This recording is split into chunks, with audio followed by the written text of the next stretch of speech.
بسم اللہ الرحمن الرحیم۔ السلام علیکم۔ بلا شبہ قرآن و حدیث محض قصے اور کہانیوں کے لیے نہیں ہے، بلکہ اس میں حرف پہ حرف پوری انسانیت کے لیے اصلاح اور رہنمائی موجود ہے۔ ہم بڑی تحقیق کے ساتھ قرآن و حدیث کے مفہوم کو ہماری ویڈیوز کے ذریعے آپ تک پہنچانے کی کوشش کرتے ہیں۔ جب حضرت آدم علیہ السلام زمین پر تشریف لائے تو زمین پر رہنے والے مختلف حیوانات ان کی زیارت اور سلام کے لیے حاضر ہوئے۔ آپ علیہ السلام نے آنے والے جانوروں کو ان کی منزلت اور حیثیت کے مطابق دعا فرمائی۔ ہرنوں کا ایک دستہ حضرت آدم علیہ السلام کو سلام کرنے کے لیے ان کے پاس آئے۔ حضرت آدم علیہ السلام نے ان کی پشت پر شفقت سے ہاتھ پھیرا اور ان کی حق میں دعا فرمائی، جس کی وجہ سے حق تعالی نے انہیں نافع مشک عطا کی۔ جب یہ ہرن مشک کے امین بن کر اپنی قوم میں گئے تو دوسرے ہرنوں نے کہا کہ آج ہمیں تم سے عجیب خوشبو محسوس ہو رہی ہے،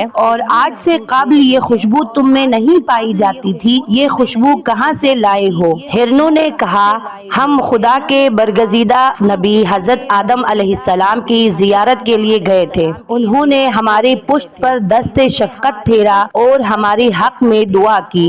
اللہ تعالیٰ نے ہمیں نافع مشک کا حامل بنا دیا۔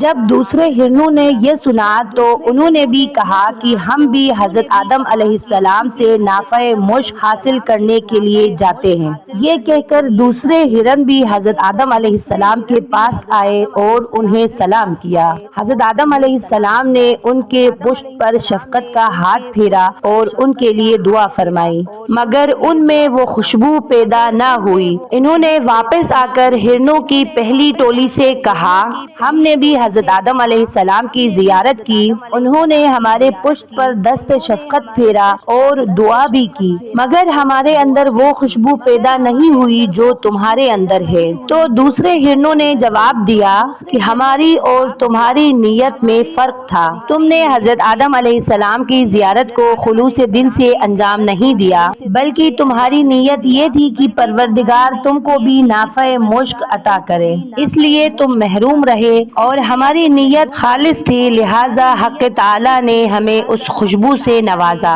اور یہ خوشبو قیامت تک ان کی نسلوں میں باقی رہے گی۔ محترم سامعین، دیکھا آپ نے، ہر وہ نیک کام جو خلوص نیت سے کیا جائے پروردگار اس کا صلہ ضرور دیتا ہے۔ یہ تھی ہماری آج کی ویڈیو۔ آخر میں دعا کرتی ہوں کہ پروردگار ہم سب کو بھی خلوص نیت کے ساتھ نیک اعمال انجام دینے کی توفیق عطا فرمائے، آمین۔ میں امید کرتی ہوں آپ کو آج کی ویڈیو اچھی لگی ہوگی۔ ویڈیو اچھی لگی تو لائک، سبسکرائب اور اپنے دوستوں کے ساتھ شیئر کرنا نہ بھولیے گا، اور ساتھ ہی ساتھ بیل آئیکن کو ضرور دبائیے گا تاکہ ہماری ہر آنے والی نئی ویڈیوز آپ تک پہنچے۔ ملتے ہیں ایک نئی ویڈیو کے ساتھ، تب تک آپ اپنا خیال رکھیے گا۔ فی امان اللہ، اللہ حافظ۔